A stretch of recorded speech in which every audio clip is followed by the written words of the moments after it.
Hello, kumusta po? Yan, dito na naman tayo, ano. Yun, panggabi na ang duty ko ngayon, kaya gagawa na tayo ng video. Wala tayong topic ngayon, ano, pero kwentuhan na lang para ang totoo niyan kasi mahirap talagang himayin yung data kung paano ako natuto. Kasi experience lang naman ang alam ko eh.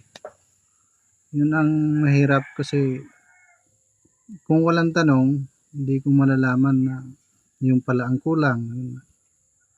Kaya mas maganda talaga mayroong nagtatanong. Ako hindi ko makita yung mga data na ano bang dapat ano, kasi experience lang eh. Kung hindi ko ma-experience, hindi ko malalaman. Kaya minsan pa putol-putol ang upload natin ng data kasi experience lang naman tong alam ko. Kaya kung mayroon mga gumugulo dyan sa mga isip nyo, bakit ganyan, itanong nyo talaga kasi hindi ko masasagot yan kung hindi ko alam.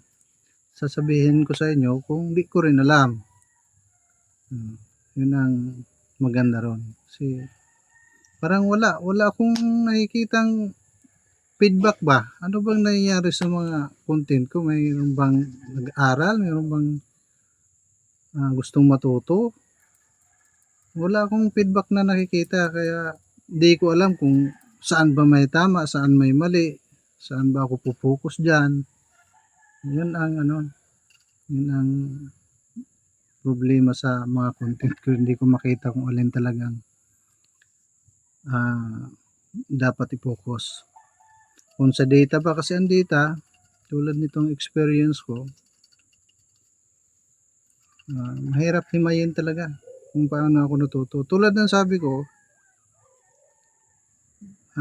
kung ano nasa isip, saka yung nasa puso, yun ang lalabas sa gitara. Kung ano yung nasa isip nyo, kung ano, kasi ang bawat tao may kanya-kanyang genre nga. Kung ano yung genre mo, yun talaga ang lalabas din sa gitara.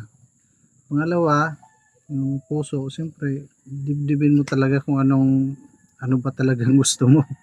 Ano, kasi yan, magsasama yan, isip, puso, yun ang lalabas dyan sa gitara mo. Pangatlo, itong katawan.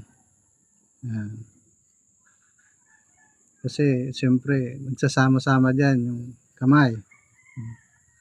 Yung mga bata ngayon, mga maswerte kasi tingnan nyo, halos yan na ang hanap buhay nila eh. Pagigitara eh. Kaya nga, praktisado noong araw. Bihira lang may gitara, bihira lang ako makahawak. Hindi nga ako nagkaroon ako ng gitara noong dito na ako sa Maynila, nakapagtrabaho na ako, saka ako bumili. Pero doon sa probinsya, anong taon na ako nakabili noon? Siguro mga, na ako, mga 20 years old na. Wala talaga akong sarili, puro hiram-hiram lang. Kaya yung mga bata ngayon, swerte kasi pag sinabi nyo gusto nyo matuto, bibilang kayo kasi affordable naman yung mga presyo ng gitara eh. Pero magandang klase, siyempre, mahal na rin.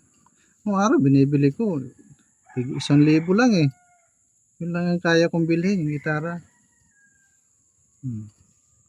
Ngayon, pinakamahal kong gitara nabili, itong ginagamit ko ngayon. 4,000 yan. Yan ang pinakamahal kong nabili. Pero, hindi pa rin ako satisfied sa tunog. Meron pa rin ako napapansin na iba. Iba talaga yung, sinong nakarating ako dun sa bilihan, meron talagang magandang klase. Kaya lang, yun nga, may presyo rin. Maganda rin ang presyo. Kaya yun, practice nyo lang yung mga bata ngayon. Konting practice, tapos kikinggan nyo yung minor tsaka major sound. Yun lang naman yung importante. Tapos, ano pa ba? Magtanong kayo kasi kung may naguguluhan kayo dyan sa mga ginagawa kong mga chords, itanong nyo para may correct natin kung may mali. At meron talaga yan dyan mali, hindi ko mapiperfect yan, tao lang tayo. Kaya gusto kong marinig din sa inyo. Anong pang feedback nyo sa mga ginagawa ko? Walang feedback ang nakikita eh. Nakakatulong ba? O nakakagulo ba? Gusto kong marinig doon sa mga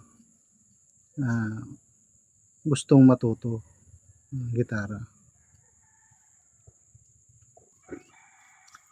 Ngayon siguro baka paisa-isa na tayong makagawa ng tabs ano, pero baka simulan ko doon sa shorts muna, sa mga shorts video kasi yung misis ko pumasok na. Kahit anong galaw ko, hindi talaga kaya ng power ko na masuportahan yung pamilya namin. Kaya tumulong na yung misis ko para makatulong sa mga pangangailangan. Kaya lang yung mga gawain doon sa mga bata, yun, tutulong kami ng biyanan ko. Sundo, asikaso. Yan. Kaya yung sa mga siguro mababawasan yung part-time ko kasi andyan naman si misis na. Makagawa na ako ng mga tabs. Pero hindi pa yan kapokus kasi wala pa tayong ginagawa. Mga shorts video lang muna siguro pa isa-isa. Para kahit pa paano meron tayong mga video may upload. Okay, maraming salamat sa inyo. Sana nakatulong ano. Kung may tanong kayo, ilagay nyo sa comment para malaman ko kung ano bang feedback nyo sa mga pinagsasabi ko rito. Ano. Yan. Subscribe kayo ha. Marami pa rin hindi nakapag-subscribe. Kahit pa paano makatulong yan. Thank you.